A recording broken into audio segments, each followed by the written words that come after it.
Sir, ನಾನಿವತ್ತು ಪಾರ್ಲಿಮೆಂಟಿಗೆ ಹೋಗ್ತಾ ಇದ್ದೀನಿ. ನಮ್ಮ ಜಯನಗರ ಮೆಟ್ರೋ ಸ್ಟೇಷನಿಂದ ಬಸವನಗುಡಿ ಮೆಟ್ರೋ ಸ್ಟೇಷನಿಗೆ ಹೋಗ್ತಾ ಇದ್ದೀನಿ ಅಷ್ಟೇ.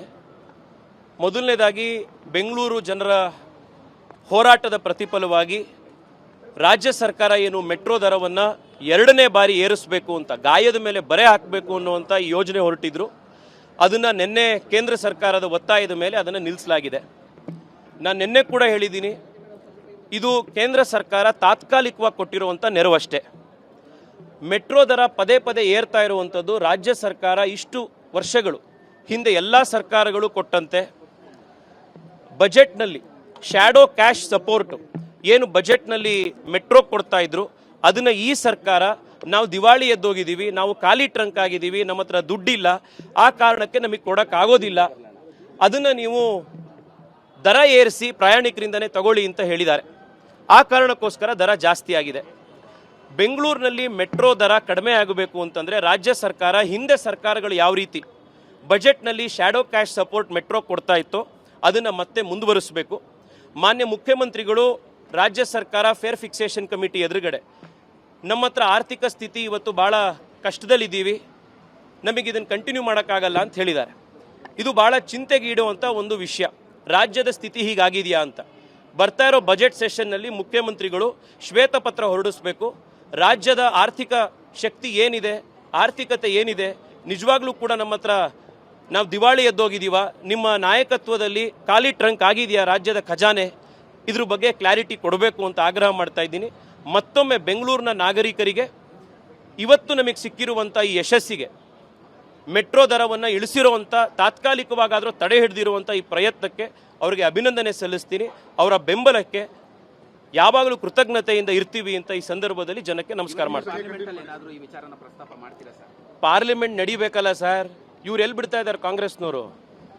ಪ್ರತಿ ದಿವಸ ಯಾವುದೋ ಒಂದು ಕುಂಟೆಪ್ಪ ಹಿಡ್ಕೊಂಡ್ಬಂದು ಪ್ರಧಾನಮಂತ್ರಿಗಳಿಗೇನೆ ಘೇರಾವ್ ಹಾಕ್ತೀವಿ, ಪ್ರಧಾನಮಂತ್ರಿಗಳನ್ನೇ ಸದನದ ಒಳಗಡೆ ಯಾರು ಮಹಿಳಾ ಸಂಸದರಿದ್ದಾರೆ ಅವ್ರನ್ನ ಮುಂದೆ ಬಿಟ್ಟು ನಾವು ಗಲಾಟೆ ಮಾಡ್ತೀವಿ ಅಂತಿರುವಂಥ ಕಾಂಗ್ರೆಸ್ನವರಿಗೆ ಸದನ ನಡಿಬೇಕು ಅಂತೆಲ್ಲಿದೆ?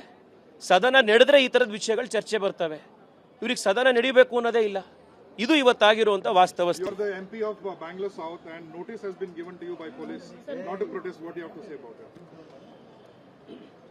It is very unfortunate that the state government has given a notice to me to not come here near the metro station, assemble and to even address the media. This shows that the state government is afraid that their lies, their falsehoods will be exposed. I am not somebody who is going to be perturbed or disturbed by these police notices.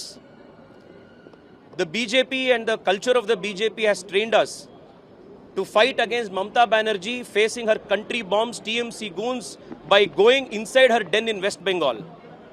And the state government thinks that they can disturb me and arrest me in my own area in Jayanagar. If this is the attitude of the state government, they better wake up and smell the coffee. We will continue the protest.